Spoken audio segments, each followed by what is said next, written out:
All right, we're live. Hello, everybody. I know this is going to be a little bit late, but we have a lot of stuff going on. I know I've been working like crazy. Mike's in college. Stuff happens. Sorry, but we're going to get it to you. It took a little bit, but we're going to make it happen. Hi, I am Brock here with my co-host. What's up, guys? I'm Mike, and we have some very special episodes to talk about. Yeah, these mid-season finales were pretty crazy, wouldn't you say? Oh, yeah, some stuff happens.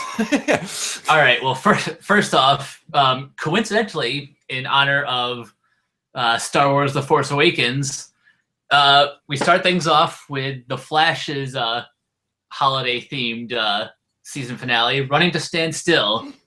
Mark Martin breaks James Jesse and Leonard Snart out of Iron Heights in an effort to team up to kill the Flash. Snart declines and warns Barry as repayment for him saving Snart's sister. When Patty learns Marsden is back in the city, she sets out to take revenge against Marsden for killing her father years earlier.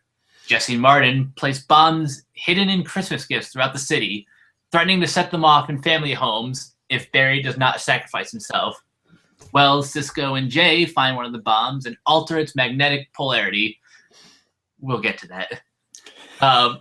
They send it into one of the dimensional breaches, which causes it to attract the remaining bombs, removing them from the city. With them gone, Barry subdues Martin and Jesse. Patty arrives, ready to kill Martin, but Barry, as the Flash, talks her out of it. Meanwhile, Joe learns that his ex-wife was pregnant when she left, and that he has an adult son named Wally, who later shows up at Joe's house. Elsewhere, Zoom visits Wells and agrees to release his daughter if Wells helps Barry become faster so he can steal Barry's speed. Where have I heard that before? I wonder. Okay, that's enough nitpicking. We'll talk about the negatives later. For now, I'll just start with the positives. Seeing Mark Hamill as the trickster, as a fan of Batman the Animated Series, I just immediately fell in love with Hamill's voice as the Joker. I actually, to be honest, was not aware of the CBS show until my later years. Oh, okay. Like until at least like 2 or 3 years ago. I think I was made aware of it maybe 2 years ago, maybe.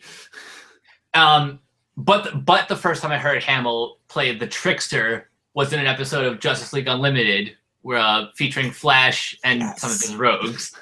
That was a great episode. That was so good. And something I love about DC Comics or DC Entertainment is that they really take legacy to the meta level. Like it's not just that like within the universe, heroes will take their title from older generations. No, it's like you'll see, for example, Dean Cain and Helen Slater are Supergirl's adopted parents in the new Supergirl series. Dean Cain was in Lois and Clark, and Helen Slater was the Supergirl from that movie we shouldn't be talking about. But anyway, I digress. Mark Hamill was great in this episode, and this is kind of one of the first times we've seen a traditional rogue episode in The Flash, which was a lot of fun. Also, the fact that Snart was not involved in the big crime is kind of significant because we know that he's going to be on Legends of Tomorrow. So there's a plus right there. What else? Before I let you continue, Wally West. We have Wally West. We don't have much of him. He literally just came in at the last second. But the fact that he's here means that good things are about to happen. That's really all I have for now. We'll get into a deeper discussion once I let Brock say his positives. Me and Mike both love this fact, but me and Mike are movie nerds. And the fact that they're like, And they start talking about the Godfather. You have Godfather on your Earth too. Every single Earth has Godfather beat though. I love that line. Yes. Oh, that was great. Yeah, Hamill. It don't matter if he's in DC or Marvel. For anyone that remembers the Spider-Man the animated series, Hamill voices the Hobgoblin. That's right. I completely forgot about that. It's exactly the voice of the Joker. There's no hiding it. It's a little bit of a tinge, but it's there. But he's so good at playing a nut job. The hair and the weird Christmas carols and stuff like that, and just. You want to tell Roderick about Mark Hamill? In live action, his most iconic character is Luke Skywalker, but basically everything else since has been primarily voice acting and primarily villains. Yep. Never join the dark side unless it's for a voice role. Yep. Oh man, the fact that I was shocked and yet a little peeved but pleased that Snart was in next to nothing of this episode. He broke out. He's done. There was no need, no nothing. He still made a point that he could really screw with Barry with the whole I let go of the handle and this place goes critical, so don't piss me off deal. But that was good. I appreciate that they're showing that he has a little bit of actually the rogue code that is in comics that kind of got stressed in the first season. If anyone doesn't know, the Flash and most of them of his rogues have a code where they do not kill innocents. I want to say, I would have to look up the comic, but there's even one where that Captain Cold cut one of the rogues cut of something because they did something outright that they didn't need to do to complete a job correctly. But that was good. Martin, it's always good to see him. The speech with multiple speeches with Patty and Barry, I appreciated. The last one, when he has that last speech and Hamill's tied to that pole and he's crying, that was beautiful. So good. So good. But, and again, they're doing a lot more of instant gratification with dealing with issues. Patty got over her whole thing with Martin and just they're ready to talk. That's fine. The moment with Joe giving Barry his watch is my weekly The Flash made me bawl like a 2-year-old moment. Oh yeah. Like every week it never fails. I did not think that they were going to show Wally in this episode at all. I only knew that because it was a news story like a couple weeks ago that Wally would be in the episode.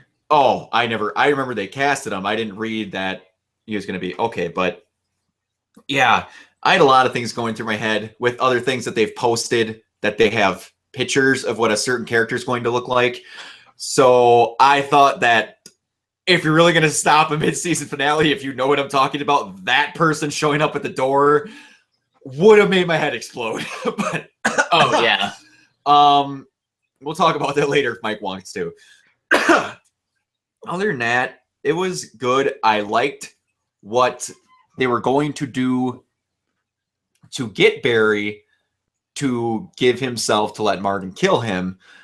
The execution of how that was dealt with, I think me and Mike are going to talk about in a later segment. Yeah.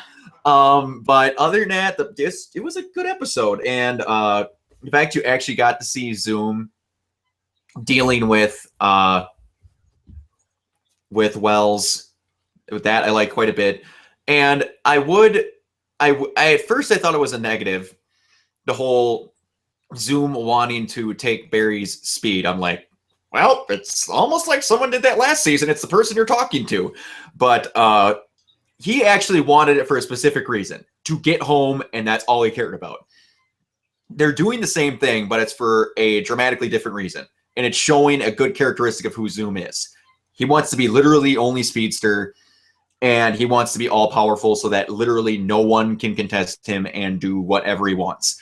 And the fact that he's literally, like you said, fattening like a Thanksgiving turkey and waiting to steal everything from him at the best moment, I like it. Yeah, it's a little bit of what they did last season, but like I said, they're doing it both for a little bit of different reasons. So I have one concern about that. okay, It's the fact that Harrison Wells has agreed to do it, and B he's already kind of on thin ice with Team Flash already. So I hope what doesn't happen is like I hope he doesn't keep this a secret from them. I hope in the next episode when we get back from the mid-season break, I hope like one of the first things on his mind is like, Barry, can I talk to you? This. well, when we get into the negatives, I will tell you what I hope happens because there was something that pissed me off so much when I was watching this episode. But that's in the negatives. Do you want to start or Mike? Can you hear me, buddy?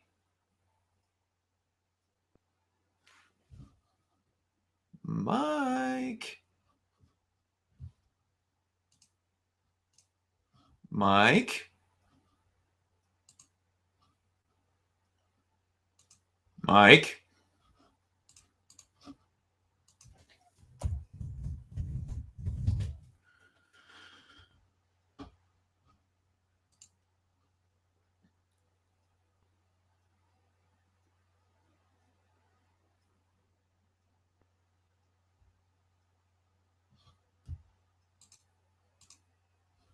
Mike, you there, bud?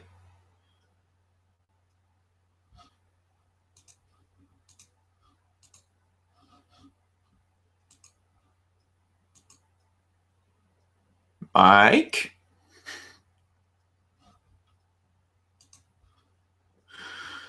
Oh, boy.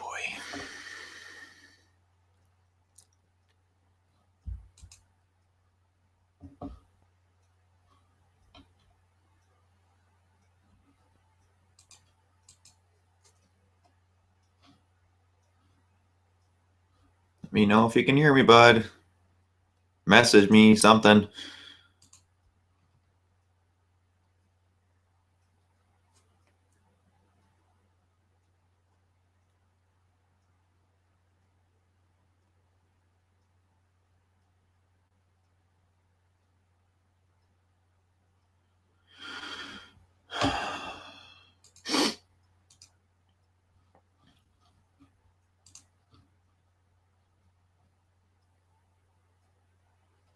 Come on, Mike.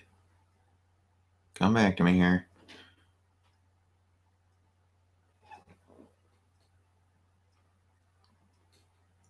Mike.